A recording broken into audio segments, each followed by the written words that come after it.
Alrighty folks, just putting up a quick video here. Here we have the 69 Oldsmobile, and I just got here a new AC compressor put on because it was leaking out of the front seal, and over the winter the coolant that was recharged in it last summer didn't last. So we kind of figured out it was leaking out around the compressor. We got a whole new one put on because the pulley was going out in the old one. But here's the thing I'm noticing on this 69 and our 1970 Olds. For whatever reason, when you turn on the air running on your AC, here, let me get in the car and show you. So what we notice here is when you put your air onto air conditioning normal or recirculate, it turns on the compressor, which is great, works perfect. But when you're done and you're like, you want to turn it off, you're pulling up a hill or you're not cold anymore, you turn this to off or to vent or to anything like that, the compressor stays turning. And I always was kind of puzzled by this, and the only way to get the compressor to turn off is if you're in the off, heat or defrost or vent modes, and you turn off the car and start the car back again. That's the only way that compressor would shut off. I thought something was like wired wrong or something was wrong with this, but this car does it, the 70 does it. So I asked around on the Oldsmobile Club page on Facebook, and I found some neat information. So let's go take a look and see here. All right, so back here in the car, here's the compressor. You can see the main green wire goes here to this relay, and this is called the hold relay. And what it does is when you kick on your compressor, this will stay supplying power to this the entire time, regardless. This is so you can turn on your defroster.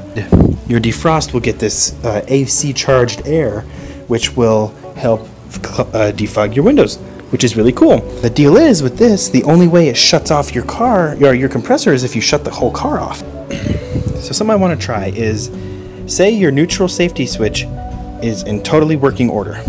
What you should be able to do is, while you're running, bump your starter to the on your ignition, and it should, kill power to your other stuff, because it's like you're starting your car, but it's not going to, because you're not in park, and it should kill power to that, and it should turn off your compressor, and you can do this while driving, while moving. It's what was suggested in the comment. I'm gonna give it a try, see if it works, and if so, that's a perfect way to be able to turn this compressor off while I'm moving, which I really would like to do. Here we are in park. So first I'm going to test my neutral safety switch, and I know it works to start in park, so I just got electronic ignition installed on this thing, so I'm not too worried about burning out points here. Alright, let's put it in drive, and I'm going to turn the key, and nothing happens, which is what we want to see. So let's go ahead and start it. Starts right up. As you can see, the clutch is turning, compressor is not turning. Please don't squeak. Alright, I'm squealing a little bit. Now, compressor turning. Watch this.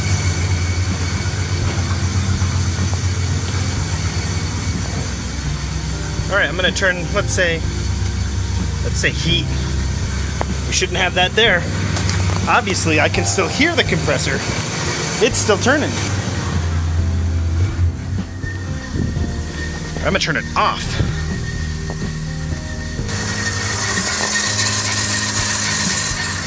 Still turning. So here's the test. Get it in drive, which I'm gonna do. Now I'm in drive. I'm off, and I'm gonna bump the ignition. Just a bump. And it worked!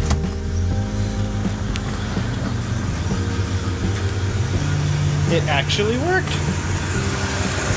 Ha! So yeah, that's a way to get around this hold relay. I don't know if the car was, designed to work in this way, but that's a nifty trick to know how to get that compressor to turn off if you're on a long drive, or just want your air to be, you just want to defrost your windows in the wintertime and you don't want your compressor running. That's a trick. just bump that starter. I don't know if this same trick works for other GMs. If other GMs use this hold relay right here on the passenger fender, this same trick's gonna work for that. So that's pretty neat. That is pretty cool.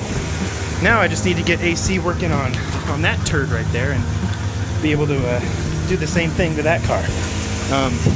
68, 69, and 70 Oldsmobiles are the only ones for the olds that use this design. Kind of silly, but it's a cool way to get AC compressed air to be on your defroster. So that's sweet. Well, I don't know about you, but I thought this was pretty neat. Learned something today, and it's always fun to learn something about your car. Well, thanks for watching, and if you're still watching, go ahead and drop a subscription. I'm always putting up neat little videos like this, so thanks for watching. Bye-bye.